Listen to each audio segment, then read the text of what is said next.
Helpers. Part 1.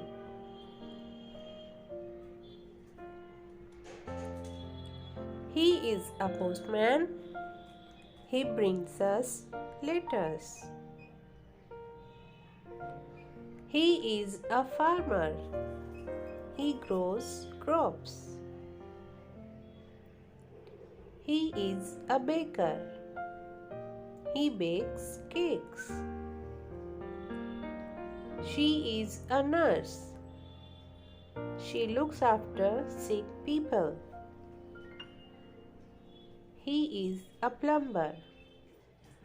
He fixes taps. She is a pilot. She flies planes. He is a mechanic. He fixes our cars. She is a policewoman. She keeps us safe.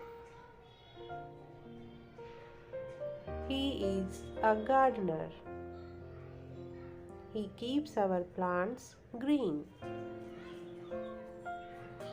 She is a doctor. She gives us medicines. He is a garbage collector. He keeps our surroundings clean.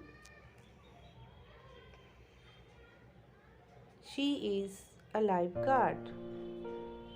She saves us from drowning.